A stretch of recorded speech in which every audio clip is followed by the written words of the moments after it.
GS astrology Gautam Dineshkumar from Virudhunagar. எல்லோருக்கும் இனிய காலை வணக்கம். சேனலை நிறைய ஷேர் பண்ணுங்க, லைக் பண்ணுங்க, கமெண்ட் பண்ணுங்க. Thank you so much for your support.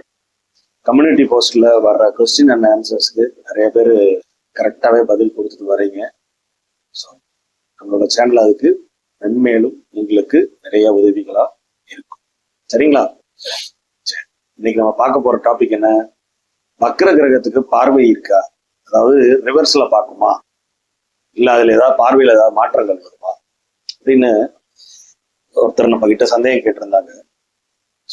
இப்போ சின்ன வீடியோ போட்டு, வக்ர கிரகங்கள் பொதுவா ரிவர்ஸ்ல எல்லாம் பார்க்காது. அது எங்க இருக்கோ அதே இடத்துல இருக்குதான்.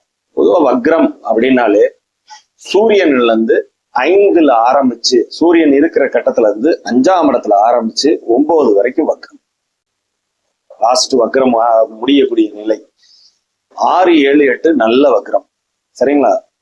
சோ இந்த கிரகங்கள் ரிவர்ஸ்ல பார்க்குமா, இல்ல இது பார்வைகள் பலன்கள் வித்தியாசப்படுமா அப்படின்லாம் கேட்டா அப்படிலாம் இல்லை.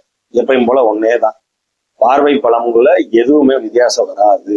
தான் நின்ற வீட்டின் அடிப்படையா தான் எப்பயுமே கிரகங்கள் வேலை செய்யும்.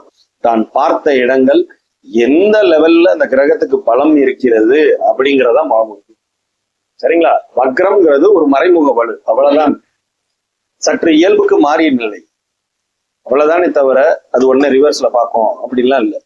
சரிங்களா? வக்ர கிரகங்கள்னாலும் சரி, நார்மலா வக்ரம் இல்லாத கிரகம்னாலும் சரி, பார்வை பலன் ஒண்ணுதான். அது கிரகம் எவ்வளவு வலிமையா இருக்கு, சுப வலிமையில இருக்கா, பாவ வலிமையில இருக்காங்கிறத மட்டும்தான் நம்ம செக் பண்ணணுமே தவிர இது ரிவர்ஸாலாம் எங்கேயும் பார்க்கறது இல்லை. சரிங்களா?